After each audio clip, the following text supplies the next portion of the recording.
ಮಹಿಳಾ ದಿನಾಚರಣೆ ಅನ್ನೋದು ಒಂದು ದಿನದ ಆಚರಣೆ ಆಗಬಾರ್ದು ಅನ್ನೋದು ನನ್ನ ಅಭಿಪ್ರಾಯ. ಮಹಿಳೆ ಅನ್ನೋದು ಕೇವಲ ಒಬ್ಬ ವ್ಯಕ್ತಿ ಅಲ್ಲ, ಅವಳು ಶಕ್ತಿಯ ಸಂಕೇತ ಅಂತೇಳಿ ನಾನು ನಂಬಿದ್ದೇನೆ. ಮನೆಯ ಜವಾಬ್ದಾರಿಯಿಂದ ಹಿಡಿದು ದೇಶದ ಆಡಳಿತದವರೆಗೂ ಸಕ್ರಿಯವಾಗಿ ಒಂದು ಪಾತ್ರವನ್ನು ನಿರ್ವಹಿಸುವ ಶಕ್ತಿಯನ್ನು ಮಹಿಳೆ ಬೆಳೆಸ್ಕೋಬೇಕಾಗಿದೆ.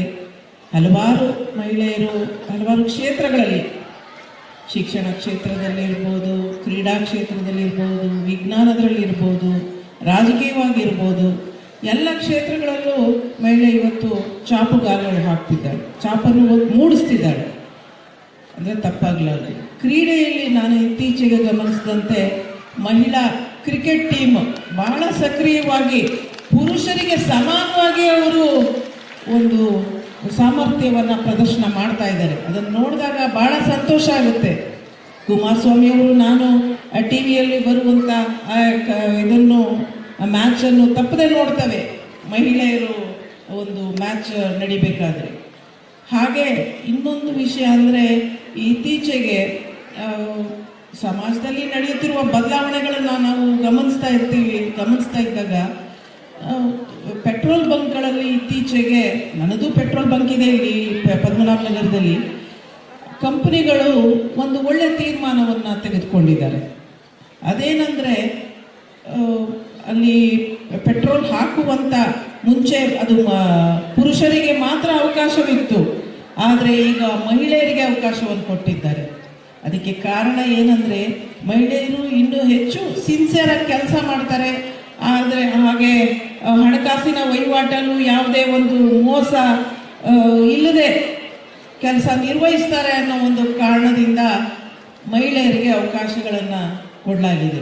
ಇದನ್ನೆಲ್ಲ ಕಂಡಾಗ ಮಹಿಳೆ ತನ್ನ ಸಾಮರ್ಥ್ಯವನ್ನು ಹೆಚ್ಚು ಬೆಳೆಸ್ಕೊಂಡಲ್ಲಿ ಸಿನ್ಸಿಯರಾಗಿ ಕೆಲಸ ಮಾಡುವಂಥ ಒಂದು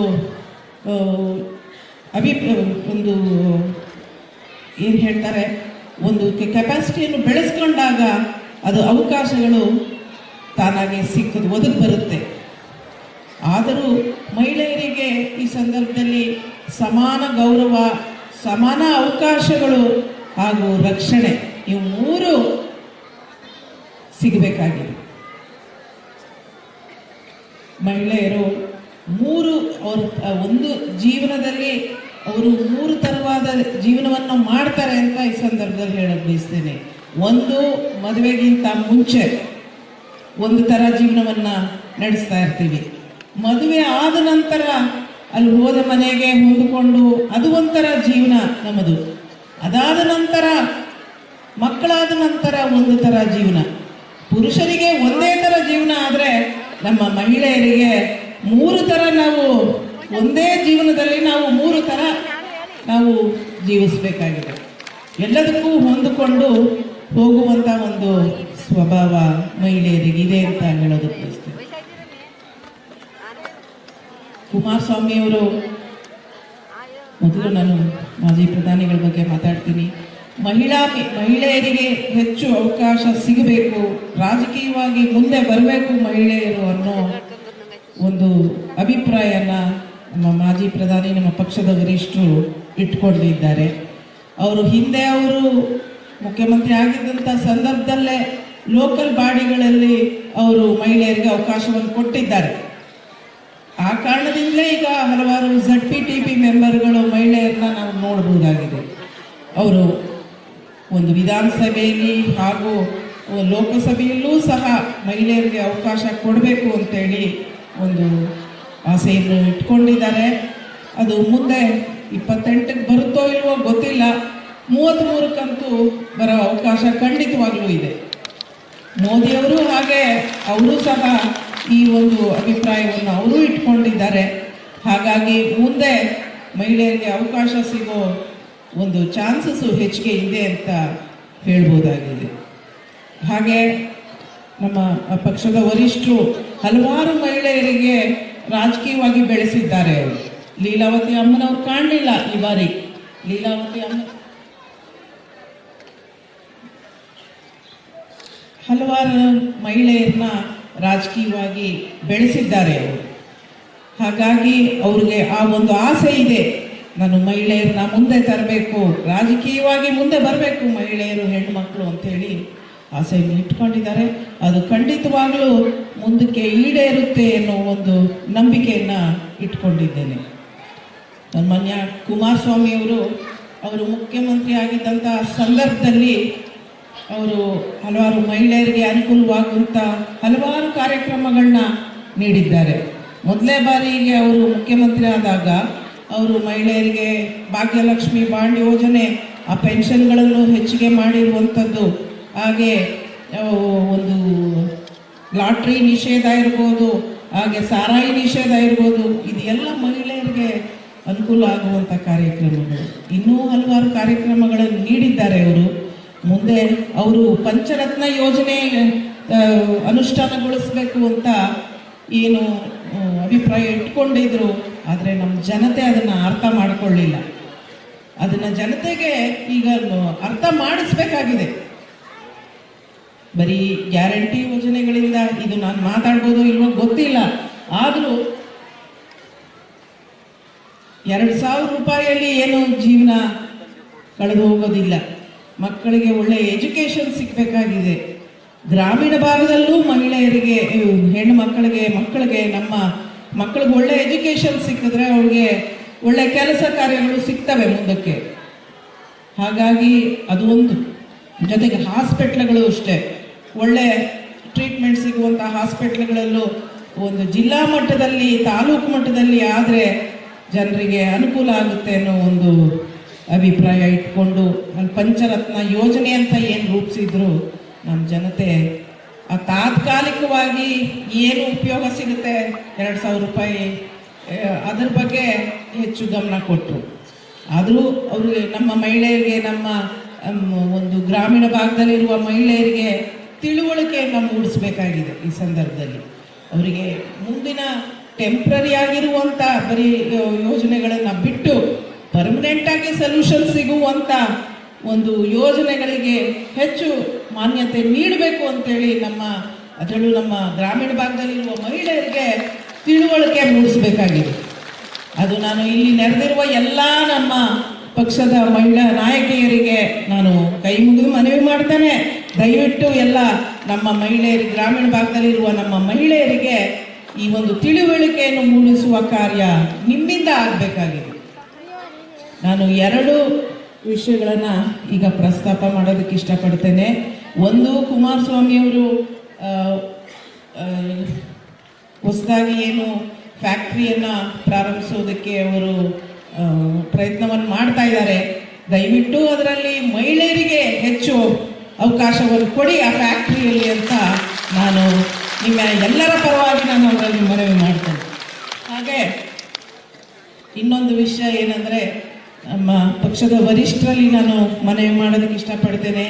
ಚುನಾವಣೆ ಸಂದರ್ಭದಲ್ಲಿ ನಮ್ಮ ಮಹಿಳೆಯರಿಗೂ ಹೆಚ್ಚಿಗೆ ಒಂದು ಜವಾಬ್ದಾರಿಯನ್ನು ನೀಡಲಿ. ಪಕ್ಷದ ಪರವಾಗಿ ಕ್ಯಾಂಡಿಡೇಟ್ಗಳು ಹೆಚ್ಚಿಗೆ ಇವ್ರ ಬಗ್ಗೆ, ಪುರುಷರ ಮೇಲೆ ಎಷ್ಟು ಜವಾಬ್ದಾರಿ ಕೊಡ್ತಾರೋ ಅಷ್ಟೇ ಜವಾಬ್ದಾರಿಯನ್ನು ಮಹಿಳೆಯರಿಗೂ ನೀಡಲಿ.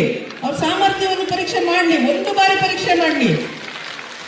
ದಯವಿಟ್ಟು ನಿಮ್ಮಿಂದ ಒಂದು ಕ್ಯಾಂಡಿಡೇಟ್ಗಳಾದಂಥವರಿಗೆ ಆ ಸಂದರ್ಭದಲ್ಲಿ ನೀವು ಸ್ಟ್ರಿಕ್ಟ್ ಆಗಿ ಒಂದು ಇನ್ಸ್ಟ್ರಕ್ಷನ್ಸ್ ನೀಡಬೇಕಾಗಿದೆ.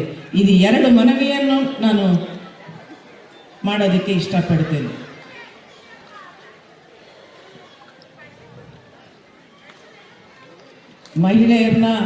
ಮಹಿಳೆಯರು ಅನ್ಕೋಬಹುದು, ಹೌದು ನಮಗೆ ಹೆಚ್ಚಿಗೆ ಅವಕಾಶಗಳು ಸಿಗ್ತಾ ಇಲ್ಲ ಅಂಥೇಳಿ ಅನ್ಕೋಬಹುದು. ಬಟ್ ಆದ್ರೂ ನಮ್ಮ ಸಾಮರ್ಥ್ಯವನ್ನು ನಾವು ಹೆಚ್ಚಿಗೆ ಮಾಡ್ಕೋಬೇಕು. ನೀವು ಎಲ್ಲಿ ಕೆಲಸ ಮಾಡ್ತೀರೋ ಆ ಬೂತ್ಗಳನ್ನು ಗುರುತಿಸ್ಕೊಳ್ಳಿ. ಅಲ್ಲಿ ನೀವು ಮನೆಗೂ ತಿರುಗಿ ಅಲ್ಲಿ ನಿಮ್ಮ ಒಂದು ಸಾಮರ್ಥ್ಯವನ್ನು ಹೆಚ್ಚಿಸ್ಕೊಳ್ಳಿ. ಆಗ ಕ್ಯಾಂಡಿಡೇಟ್ಗಳಾದವರೇ ಪಕ್ಷದ ವತಿಯಿಂದ ನಿಮ್ಮನ್ನು ಕರಿಬೇಕು. ಆ ರೀತಿ ನೀವು ನಿಮ್ಮ ಒಂದು ಸ್ವಂತ ಸಾಮರ್ಥ್ಯವನ್ನು ಹೆಚ್ಚಿಸ್ಕೊಂಡೇ ಆದಲ್ಲಿ ನಿಮಗೆ ಖಂಡಿತವಾಗ್ಲೂ ಗೌರವ ಸಿಗುತ್ತೆ. ಅದು ನಮ್ಮ ಕೈಯಲ್ಲೂ ಇರುತ್ತೆ.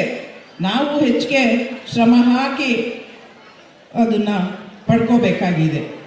ಇದಲ್ಲದೆ ನಾನು ಕೆಲವು ಸಂದರ್ಭದಲ್ಲಿ ನೋಡಿದಾಗ ಈ ಒಂದು ವ್ಯವಸ್ಥೆಗಳನ್ನ ನೋಡಿದಾಗ ಮಕ್ಕಳ ಬಗ್ಗೆ ಯೋಚನೆ, ಟಿ ವಿಗಳಲ್ಲಿ ನೋಡ್ತೀವಿ, ಮಾಧ್ಯಮಗಳಲ್ಲಿ ನೋಡ್ತೀವಿ. ಮಕ್ಕಳಿಗೆ ನಾವು ಏನೇ ಹೆಚ್ಚು ಅವ್ರು ಏನು ಕೇಳ್ತಾರೋ ಅದನ್ನೆಲ್ಲವನ್ನೂ ಕೊಡುವ ಅಭ್ಯಾಸವನ್ನು ಇಟ್ಕೊಂಡ್ಬಿಟ್ಟಿರ್ತಾರೆ ಮನೆಗಳಲ್ಲಿ. ಎಲ್ಲದಕ್ಕಿಂತ ಮುಖ್ಯವಾಗಿ ನಾವು ಮಕ್ಕಳಿಗೆ ನೀಡಬೇಕಾಗಿರೋದು ಸಂಸ್ಕೃತಿ. ಹಣಕಾಸು ಇದು ಏನೇ ನೀಡಬಹುದು, ಆದರೂ ಯಾವುದು ಶಾಶ್ವತ ಅಲ್ಲ. ಅವ್ರಿಗೊಂದು ಸರಿಯಾಗಿ ಜೀವನ ಮಾಡುವಂಥ ಒಂದು ಸಂಸ್ಕೃತಿಯನ್ನು ನಾವು ನೀಡಬೇಕಾಗಿದೆ. ಇದೇ ಮಾತನ್ನ ನನಗೆ ಸ್ವಲ್ಪ ಚಿಕ್ಕ ವಯಸ್ಸಿನಿಂದ ರಾಮಾಯಣ ಮಹಾಭಾರತ ಓದೋ ಅಭ್ಯಾಸ ಇದೆ. ಹಾಗಾಗಿ ನಾನು ಒಂದು ಮಾತನ್ನು ಶ್ರೀಕೃಷ್ಣ ಪರಮಾತ್ಮ ದ್ರೋಣಾಚಾರ್ಯರಲ್ಲಿ ಕೇಳ್ತಾರೆ. ಏನಂದ್ರೆ ಅಶ್ವತ್ಥಾಮ ಅನ್ನೋ ಆನೆ ತೀರೋಗಿರುತ್ತೆ. ಆಗ ಇವರು ದ್ರೋಣಾಚಾರ್ಯರು ಯಾರು ಅಂದ್ರೆ ಗುರುಗಳು. ಅವರು ಎಲ್ರಿಗೂ, ಕೌರವರಿಗೆ, ಪಾಂಡವರಿಗೆ ಎಲ್ರಿಗೂ ಪಾಠ ಹೇಳಿದಂಥ, ವಿದ್ಯೆ ಕಲಿಸ್ಕೊಟ್ಟಂಥ ಗುರುಗಳವರು. ಅವರು ಮಗನಿಗೆ ಹೆಚ್ಚು ಕಮ್ಮಿ ಆಗಿದೆ ಅಂತ ಹೇಳಿ ಅವರು ಹತಾಶರಾದಾಗ ಶ್ರೀಕೃಷ್ಣ ಪರಮಾತ್ಮ ಅವ್ರನ್ನ ಪ್ರಶ್ನೆ ಮಾಡ್ತಾರೆ, ನಿನ್ನ ಮಗನಿಗೆ ನೀನು ಏನು ಕೊಟ್ಟೆ ಅಂತೇಳಿ. ನಾನು ರಾಜ್ಯ ಕೊಟ್ಟೆ, ನಾನು ಸಂಪತ್ತು ಕೊಟ್ಟೆ ಅಂತೆಲ್ಲ ಹೇಳಿದಾಗ, ರಾಜ್ಯ ಸಂಪತ್ತು ಕೊಡೋದು ಮುಖ್ಯ ಅಲ್ಲ, ಸಂಸ್ಕೃತಿ ಕೊಡೋದು ಮುಖ್ಯ ಮಕ್ಕಳಿಗೆ. ಈ ಒಂದು ಮಾತನ್ನ ಕೃಷ್ಣ ಪರಮಾತ್ಮ ದ್ರೋಣಾಚಾರ್ಯರು ಹೇಳ್ತಾರೆ. ಅದು ನನಗೆ ಮನಸ್ಸಲ್ಲಿ ಭಾಳವಾಗಿ ನಾಟಿದೆ. ಅದು ಸತ್ಯ. ಈ ಸಂದರ್ಭದಲ್ಲಿ ಅದು ಬಹಳ ಪ್ರಸ್ತುತವಾಗಿದೆ. ಈ ಒಂದು ಸಂದರ್ಭದಲ್ಲಿ ಪ್ರತಿಯೊಬ್ಬ ತಂದೆ ತಾಯಿಗಳು, ನಮ್ಮ ಸಮಾಜ ಮುಂದಿನ ಸಮಾಜವನ್ನು ನಡೆಸುವಂಥವ್ರು ಯಾರು? ಯುವಕರಿಗೆ ನಾವು ಒಳ್ಳೆಯ ಸಂಸ್ಕೃತಿಯನ್ನು ಕೊಟ್ಟಾಗ ಮಾತ್ರ ಒಳ್ಳೆಯ ಸಮಾಜ ನಿರ್ಮಾಣ ಆಗೋದಕ್ಕೆ ಸಾಧ್ಯ. ಈ ಒಂದು ಮಾತು ನನ್ನ ಮನಸ್ಸಿಗೆ ಬಾಳುವಾಗಿ ನಾಟಿದೆ. ಆದ್ದರಿಂದ ಇದನ್ನು ನಾನು ಈ ದಿನ ನಿಮ್ಮ ಮುಂದೆ ಪ್ರಸ್ತಾಪ ಮಾಡಬೇಕು ಅಂತೇಳಿ ಅಂದ್ಕೊಂಡೆ. ಹಾಗೆ ಇನ್ನೊಂದು ವಿಷಯ ಏನಂದರೆ, ಮುನಿಬಾ ಅನ್ನೋ ಒಬ್ಬ ಪಾಕಿಸ್ತಾನಿ ಯುವತಿ, ಅವಳಿಗೆ 18ನೇ ವಯಸ್ಸಲ್ಲಿ ಮದುವೆ ಆಗುತ್ತೆ. ನಿಮಗೆ ಗೊತ್ತು, ನಮ್ಮ ಭಾರತ ದೇಶಕ್ಕಿಂತ ಪಾಕಿಸ್ತಾನದಲ್ಲಿ ಮಹಿಳೆಯರಿಗೆ ಒಂದು ಸ್ವಾತಂತ್ರ್ಯ ಇರೋದಿಲ್ಲ. ಪಾಪ 18 ವರ್ಷಕ್ಕೆ ಮದುವೆ ಆಗುತ್ತೆ ಅವಳಿಗೆ. ಅದು ಕೆಲವು ವರ್ಷಗಳಲ್ಲೇ ಅವಳಿಗೆ ಇನ್ನೂ 1-2 ವರ್ಷ ಏನೋ ಮದುವೆ ಆದಮೇಲೆ ಅವಳಿಗೆ ಒಂದು ಗಂಡನ ಜೊತೆಲಿ ಹೋಗಬೇಕಾದ್ರೆ ಆಕ್ಸಿಡೆಂಟ್ ಆಗುತ್ತೆ. 2 ಕಾಲನ್ನು ಕಳ್ಕೊತಾಳೆ. ಬೇರೆಯವರಾದರೆ ಜೀವನದ ಮೇಲೆ ಡಾಕ್ಟ್ರ್ ಹೇಳ್ತಾರೆ, ನಿನ್ನ ಜೀವನ ಅಷ್ಟೇ ಅಂತ ಹೇಳಿ. ಆದರೂ ಅವಳು ಜೀವನದಲ್ಲಿ ಆಸಕ್ತಿಯನ್ನು ಕಳೆದುಕೊಳ್ಳದಲೇ ಅವಳು ಇವತ್ತು ಮೋಟಿವೇಶನಲ್ ಸ್ಪೀಚ್ ಕೊಡುವಂಥ ವ್ಯಕ್ತಿಯಾಗಿದ್ದಾಳೆ. ಅಂದರೆ ತಾನೂ ಜೀವನವನ್ನು ಒಳ್ಳೆ ರೀತಿಯಲ್ಲಿ ಮಾಡುತ್ತಾ ಅವಳು ಇತರರಿಗೂ ಮೋಟಿವೇಟ್ ಮಾಡುವಂಥ ಒಂದು ಸ್ಪೀಚ್ಗಳನ್ನು ಕೊಡ್ತಾಳೆ. ಅದನ್ನು ನೋಡಿದಾಗ ಭಾಳ ಹೌದು, ಸಣ್ಣ ಪುಟ್ಟ ಜೀವನ ಅನ್ನೋದು ಏನು ಬರೀ ಸುಖನೇ ಸಿಗೋದಿಲ್ಲ. ಸುಖ ದುಃಖ ಎರಡೂ ಸಿಗತ್ತೆ. ಎರಡನ್ನೂ ಸರಿತೂಗಿಸ್ಕೊಂಡು ಹೋಗುವಂಥ ಒಂದು ಈ ಮನೋಭಾವವನ್ನು ಬೆಳೆಸ್ಕೋಬೇಕಾಗಿದೆ. ಅದನ್ನು ಮಕ್ಕಳಲ್ಲೂ ನಾವು ಅದನ್ನೇ ಹೇಳ್ಕೊಡ್ಬೇಕಾಗಿದೆ. ಜೀವನ ಅನ್ನೋದು ಬರೀ ಸುಖ ಅಲ್ಲ, ಸುಖ ದುಃಖ ಎರಡೂ ಬರುತ್ತೆ. ಸುಖ ಬಂದಾಗ್ಲೂ ಒಂಥರ ಡಿಸ್ಟ್ರಾಕ್ಷನ್ನು, ದುಃಖ ಬಂದಾಗ್ಲೂ ಒಂಥರ ಡಿಸ್ಟ್ರಾಕ್ಷನ್ನು. ಆ ಡಿಸ್ಟ್ರಾಕ್ಷನ್ನಿಂದ ನಮ್ಮನ್ನು ನಾವು ಕಾಪಾಡಿಕೊಂಡು ಜೀವನ ಮಾಡಬೇಕಾಗಿದೆ. ಇದನ್ನು ಮಕ್ಕಳಿಗೆ ಅದನ್ನು ನಾವು ಕಲಿಸ್ಬೇಕಾಗಿದೆ. ಹೇಳ್ತಾ ಜೀವನದಲ್ಲಿ ನಾವು ಅನುಭವದಿಂದ ಹಲವಾರು ವಿಷಯಗಳನ್ನು ಕಲಿತಾ ಹೋಗ್ತೇವೆ. ಇದು ಮುಂದೆನೂ ಇರೋವರೆಗೂ ಇದೆಲ್ಲ ಕಲಿಯೋದು ಭಾಳ ಇರುತ್ತೆ ಜೀವನದಲ್ಲಿ. ಬರೀ ಒಂದು ವೈಯಕ್ತಿಕವಾದ ಬದುಕು ಒಂದು ಕಡೆ ಆದರೆ, ಸಮಾಜಕ್ಕೆ ಒಳ್ಳೇದು ಬಯಸುವಂಥ ಒಂದು ಮನೋಭಾವವನ್ನು ಇಟ್ಕೋಬೇಕಾಗುತ್ತೆ. ವೈಯಕ್ತಿಕವಾಗಿ ಬರೀ ಹಣ ಮಾಡೋದು, ಅಧಿಕಾರ ಪಡೆಯೋದು ಅಷ್ಟೇ ಅಲ್ಲದೆ ಒಂದು ಸಮಾಜ ಉದ್ಧಾರಕ್ಕಾಗಿ ಕೆಲಸ ಮಾಡಬೇಕು ಅನ್ನೋದು ಶ್ರೀಕೃಷ್ಣ ಪರಮಾತ್ಮ ಹೇಳ್ತಾರೆ ಆ ಒಂದು ಮಹಾಭಾರತದಲ್ಲಿ. ಬರೀ ವೈಯಕ್ತಿಕವಾಗಿ ಮುಂದುವರಿಯೋದಷ್ಟೇ ಅಲ್ಲ, ಈ ಸಮಾಜದ ಒಳಿತಿಗಾಗಿ ದುಡಿಬೇಕಾಗಿದೆ ಪ್ರತಿಯೊಬ್ಬ ಮನುಷ್ಯನೂ ಸಹ ಅಂತೇಳಿ ಹೇಳ್ತಾರೆ. ಇದನ್ನೆಲ್ಲ ನಾವು ಪಾಲಿಸಬೇಕಾಗಿದೆ. ಇಷ್ಟು ಹೇಳ್ತಾ ನಮ್ಮ ಮಹಿಳೆಯರಿಗೆ ಮತ್ತೊಮ್ಮೆ ಮಹಿಳಾ ದಿನದ ಹಾರ್ದಿಕ ಶುಭಾಶಯಗಳನ್ನು ತಿಳಿಸ್ತಾ 12 ಮಾತನ್ನು ಮುಗಿಸ್ತೇನೆ.